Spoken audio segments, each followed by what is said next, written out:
Hello, everyone, and welcome to this week's episode of the Munce Report. Trainer Chris Munce is here to bring us all the latest news and previews. But before we do the previews, let's look back at the last week and the win of Dash for Dreams, who just keeps on keeping on. She made it 3 straight wins to her name with another win at the Gold Coast on Saturday. Going great, Adam. Really good this mare. She's just improving and she's in a good vein of form and just continues to race well. I thought Tiffany Brooker gave her a very good ride, just rated her nicely in front and used her fitness and her speed to find the fence and lead. And it was quite coincidental that it was the same 2 horses that protested 2 weeks beforehand were in the same protest again. So just thankful that we were able to keep the race both times. Yeah, great result for the young family who bred the horse, and she's doing well, isn't she? So that takes her record to 5 wins and a further 6 placings from 15 starts, and she's up almost near the $100,000 mark. So pretty good for a 4-year-old mare. Yeah, it's very good, and she's racing as good now as she ever has. So while she's still enjoying life, and I think sending them to the paddock is particularly these horses like her that are up and fit. It does them the world of good, and hence the reason you can sort of keep them up for that little bit longer. And she's certainly appreciating that, and I'm sure wherever she runs again next time, she'll race well again.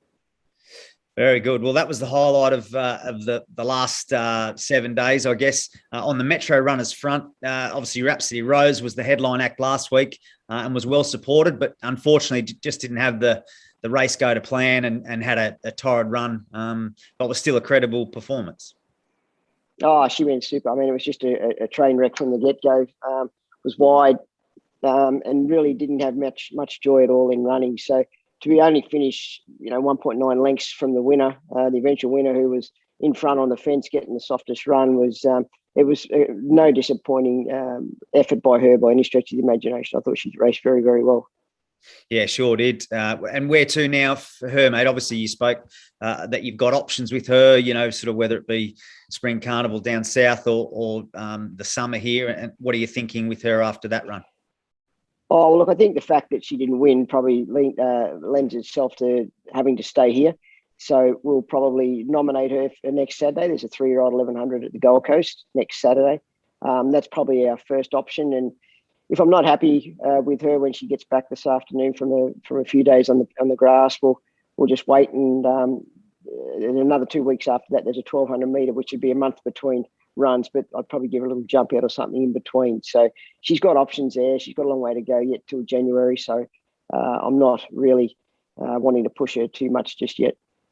Yeah, sure. And obviously, one for everyone to forgive, I guess, after that run. Wait till she faces up again before you make your judgment, I guess. So let's look ahead to this weekend's racing action. One runner heading to Doomben on Saturday, which is Arthur in Charge, who flies the flag for the stable in a no Metro win for the boys over the 1200 metres. He's first up here and looked pretty good in a recent trial. Yeah, he did. He tried up quite good the other day. He's still a bit pretty.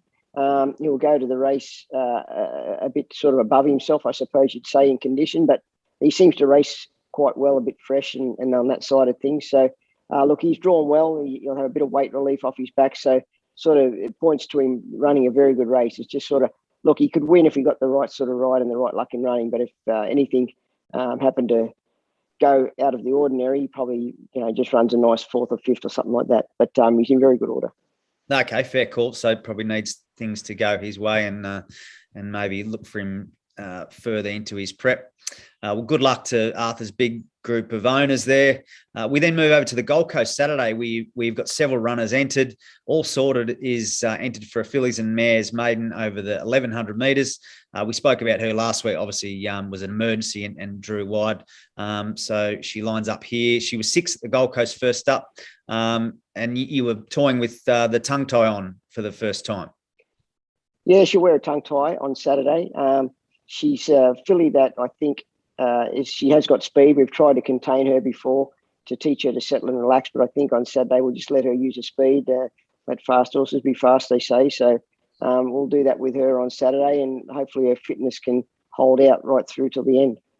And for those that don't know, mate, and or are still sort of learning about the racing game, just talk us through the tongue tie and what I guess it's all related to breathing, and that's how it will help the horse.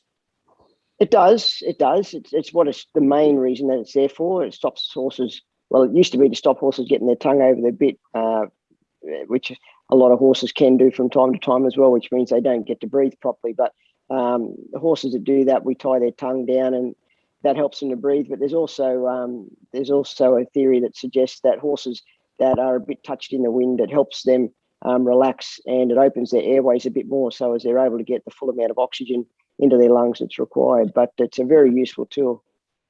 Okay, well, fingers crossed she can improve for her big ownership group on Saturday. We then move over to Kavak, who's entered for the Class 3 over the 1200. He drops back to provincial grade for only the second time in his 19-start career. And he's obviously been racing well in stronger grade. What are your thoughts here, mate? Obviously, taking him back to the provincials to, I guess, get a bit of confidence. Yeah, well, that's right. I mean, he's up in the weights a little bit, but I did have him in on Wednesday, but that was actually quite a strong race at Eagle Farm on Wednesday. And I thought, I really want to get this horse back into a winning vein of form. And I'm hoping that although he's got the 60 kilos, he's able to overcome that. He's drawn a little bit awkward in barrier 8, but I mean, he's got good speed. So that's the main reason I'm sending him down there, just to try and get a bit of confidence back into the horse and get him winning again, because he is a good galloper on his day, but I just feel he just mentally needs to boost himself and get a bit of confidence. Okay, very good. And Justin Huxtable back aboard, and he knows the horse very well. We then move over to race 7, where Shooting Roses is engaged here in a Class 1 plate over 1,100 metres. Barrier 2 for Tiffany Brooker. She was well supported first up, led them up, finished 6th at Ipswich. What did you make of that run?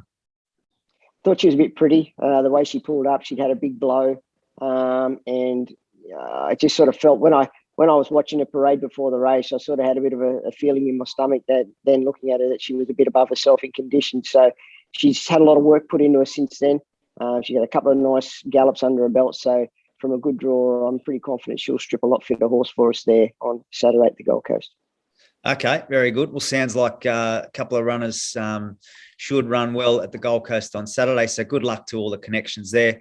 We then move over to the Sunshine Coast on Sunday, where there's 2 runners engaged. Kitty Kitty Bang Bang entered for the maiden handicap over the 1,300. And she struck a bit of interference first up at the Sunshine Coast, where she was finishing off pretty nicely. Yeah, she did. She's a mare that I think she just likes to find her feet in a race, but her work's been good since first up, where, as you said, she just struck a little bit of interference, which sort of stopped the momentum, but I still thought she was rallying late and finishing a race off quite nicely. So there's a maiden win in her in the not too distant future, that's for sure. Okay, well, good luck to the girls involved there, the ladies syndicate in Kitty Kitty Bang Bang. And then the final runner for the weekend is Better Rush in the Fillies and Mares benchmark 58 handicap over the 1,000 metres. And she's a last start winner who trialled impressively in between runs at Doomben. She did. She showed good speed at Doomben. Got a little bit of weight to carry as well, but I think over 1,000 metres she should be able to do that. So although she's not a big mare, Manu Potgori will take 2 kilos off her back, so she'll only carry 58.5. So I feel it's against Fillies and Mares. It's quite a nice race for her, and I think that you should be able to overcome a tricky gate to be able to control the race. And as you said, she's had a good trial under her belt the other day, so she should be pretty fit. Very good. Yeah, well, she certainly came through that trial nicely. Looked good throughout. So good luck to Connections there. And that's the wrap, mate. That's the runners for the weekend. So good luck to Connections and yourself. Good on you. Thanks, Adam.